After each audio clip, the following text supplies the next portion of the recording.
Hi guys, I have another Berenstain Bears book to read for you today. It is called The Berenstain Bears and the Truth.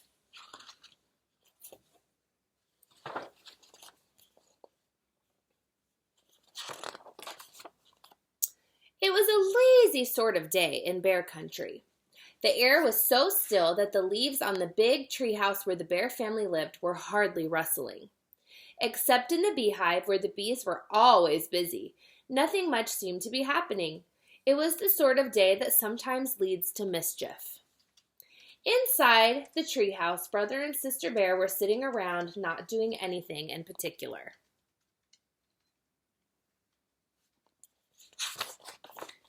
Brother was holding his soccer ball. He'd become interested in soccer and had been outside practicing free kicks. Sister was relaxing in an easy chair, thinking about what to do next. Neither Papa nor Mama Bear was around. Papa was in his shop working on some furniture, and Mama was out shopping.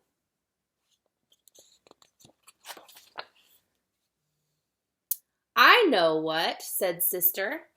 "Let's go gather some wild blackberries." Brother Bear thought about that. "No," he said, "wild blackberries have too many thorns, and besides, the seeds get stuck in your teeth."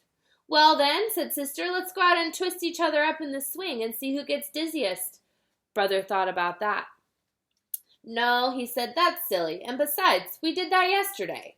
Sister became irritated and impatient with her brother.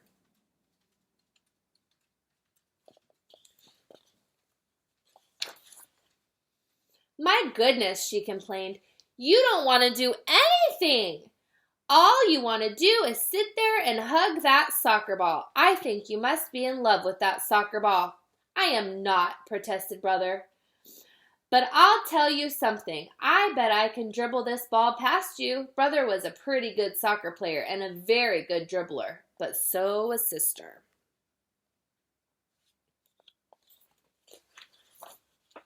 The only one who saw what happened next besides the cubs was a mockingbird who was perched on the twig outside an open window.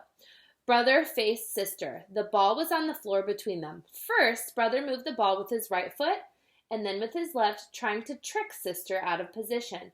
Then, quick as a flash, he gave the ball a sharp kick with his right.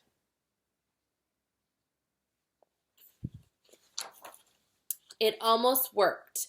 But Sister was fast too. She reached out with her knee and blocked the ball, which bounced against the bookshelf, against a chair, against a footstool, and into Mama's most favorite lamp, which fell on the floor with a crash.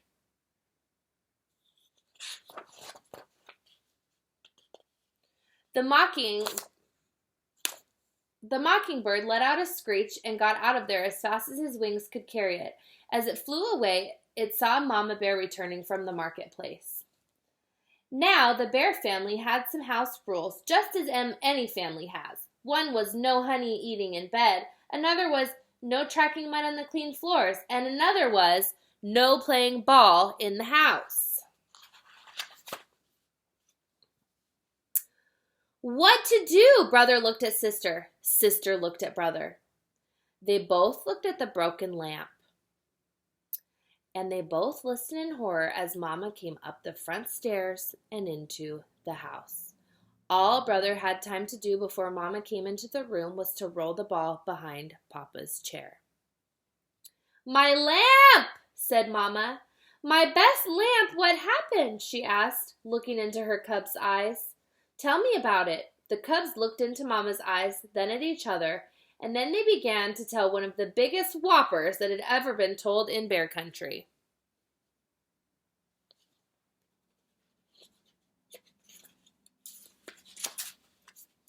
"It was a bird," began Brother. "Yes," added Sister, "a big purple bird with yellow feet." "And green wingtips," added Brother. "And funny-looking red feathers sticking out of its head," said Sister, as a finishing touch. As most lies do, the purple bird whopper got bigger and bigger and bigger.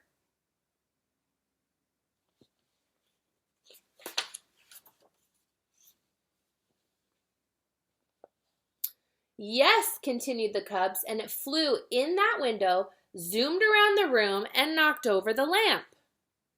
As Mama Bear was looking at the broken lamp with a sad expression on her face, Papa Bear came in from his shop.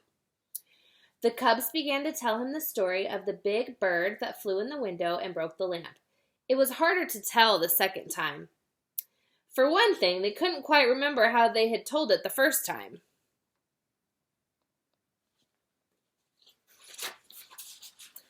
"You've got me confused," said Papa. "Was it a purple bird with green wingtips and yellow feet, or a yellow bird with purple wingtips and green feet? Or was it a white bird with black spots? Like that soccer ball behind my chair." But the thing that really made it hard the second time was how very sad Mama looked as she picked up the pieces of the broken lamp.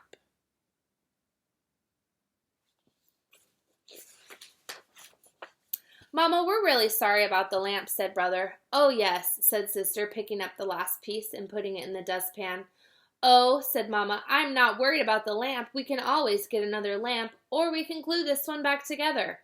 What I'm sad about is the thought that maybe, just maybe, my cubs, whom I've always trusted, aren't telling me the truth. And trust is not something you can put back together again." Both cubs started to talk at once.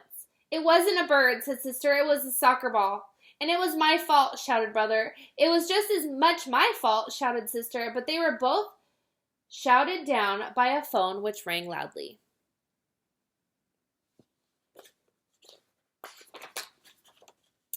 It was Grizzly Gran inviting the Bear family for a Sunday visit. "Hello, Gran," said Mama. "Oh, everything is just fine here in the treehouse. How is everything with you?" "But Mama," protested Sister after Mama hung up the phone, "you told Gran that everything is fine here, and that isn't really the truth."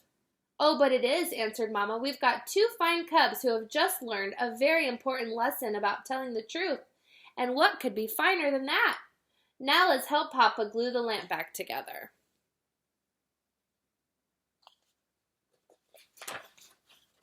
Nobody really expects cubs to be perfect, and from time to time, Brother and Sister Bear did forget the rules.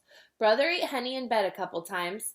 One time, Sister tracked a little mud on the clean floor, and once or twice, Brother and Sister started to play the ball in the house before they remembered not to.